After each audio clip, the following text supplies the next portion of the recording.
ஒட்டி மெரினா கடற்கரையில் இன்று இரவு 8 மணி முதல் நாளை மாலை 6 மணி வரை போர் நினைவிடம் முதல் கலங்கரை விளக்கம் வரை சாலைகள் மூடப்படுவதாக தகவல் வெளியாகியிருக்கிறது.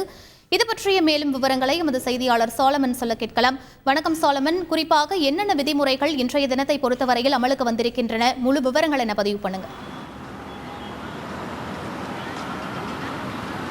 புத்தாண்டை ஒட்டி தமிழகம் முழுவதும் பலத்த போலீஸ் ஏற்பாடுகள் செய்யப்பட்டுள்ளது. குறிப்பாக தமிழகம் முழுவதும் 54,000க்கும் மேற்பட்ட போலீசார் இந்த புத்தாண்டை ஒட்டி எந்தவித அசம்பாவித சம்பவங்களும் நடைபெறாமல் தடுப்பதற்காக பலத்த போலீஸ் பாதுகாப்பு பணியில் ஈடுபட்டு வருகின்றனர். குறிப்பாக சென்னையில் மட்டும் 18,000 போலீசார் பாதுகாப்பு பணியில் ஈடுபட்டு வருகின்றனர். இது தவிர 1,500 ஊர்காவல் படையினரும் இந்த பாதுகாப்பு பணியில் ஈடுபட்டு வருகின்றனர். குறிப்பாக நாம் தற்போது சென்னை மெரினா கடற்கரை இருந்து வருகிறோம்.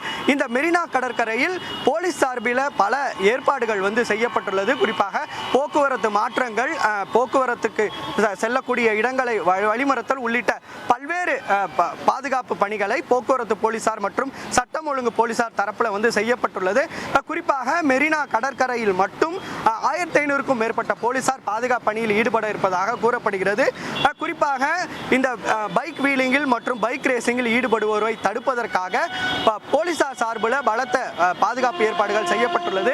குறிப்பாக போர் நினைவு சின்னம் முதல் கலங்கரை விளக்கம் வரையிலான காமராஜர் சாலை அனைத்துமே 8 மணிக்கு மேல் மூடப்படும் என போலீசார் தரப்புல தெரிவிக்கப்பட்டுள்ளது. அது மட்டுமின்றி 7 மணி முதல் அடுத்த நாள் மாலை 6 மணி வரை மெரினா கடற்கரையின் ரூப் சாலையானது முழுவதுமாக மூடப்படும் என கூறப்பட்டுள்ளது. குறிப்பாக இந்த லூப் சாலையில் நிற்கக்கூடிய வாகனங்கள் அனைத்தும் அனுமதிக்கப்படாது என போக்குவரத்து காவல்துறை சார்பில் தெரிவிக்கப்பட்டுள்ளது.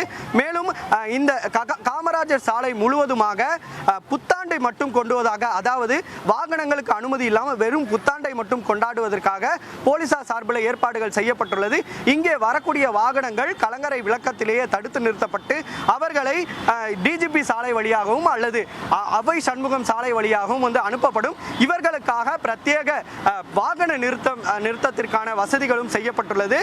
இங்கு புத்தாண்டு கொண்டாடுவதற்கு மெரினா கடற்கரைக்கு வரக்கூடிய வாகனங்கள் அனைத்துமே பாரதி சாலை, சிவானந்த சாலை மற்றும் பொதுப்பணித்துறை அலுவலகத்திற்கு பின்புற சாலை உள்ளிட்ட பல்வேறு சாலைகள் வாகனங்கள் நிறுத்துவதற்காக தற்போது போக்குவரத்து போலீசார் தரப்புல தெரிவிக்கப்பட்டுள்ளது. இது மட்டுமின்றி 6 மணிக்கு மேல், மாலை 6 மணிக்கு மேல் கடற்கரைக்கு செல்லக்கூடிய பொதுமக்கள் கடல் நீரில் குளிக்கவோ இறங்கவோ தடை விதிக்கப்பட்டு அதற்கான வேலைகளும் தற்போது மாநகராட்சி சார்பில் அமைக்கப்பட்டு வருகிறது. மேலும் இது மட்டுமின்றி கடற்கரைக்கு செல்லக்கூடிய பொதுமக்களை தடுப்பதற்காக அங்கு போலீசார் பலத்த பாதுகாப்பு பணியிலும் ஈடுபட்டு வருகின்றனர். அது மட்டுமின்றி ஆல் வெஹிக்கிள் டெரைன் என்ற வெஹிக்கிள் மூலமாக கடற்கரையில் செல்லக்கூடிய வாகனங்கள் மூலமாகவும் பொதுமக்களை அப்புறப்படுத்தும் பணிகளில் போலீசார் ஈடுபட இருப்பதாகவும் தெரிவிக்கப்பட்டுள்ளது. இங்கிருந்து வரக்கூடிய வாகனங்கள் அனைத்துமே மாற்றுப்பாதையில் ஏற்பாடு செய்ய தற்போது போலீசார் அனைத்துமே பேரிகார்டுகள் அமைத்து ஏற்பாடுகள் பணி நடந்து வருகிறது. மேலும் இங்கு வரக்கூடிய வாகனங்களுக்கு பல்வேறு போலீசார் வழிகாட்டு நெறிமுறைகளும் வகுத்துள்ளனர். செய்திகளை உடனுக்குடன் தெரிந்து கொள்ள உடனே சப்ஸ்கிரைப் பண்ணுங்க.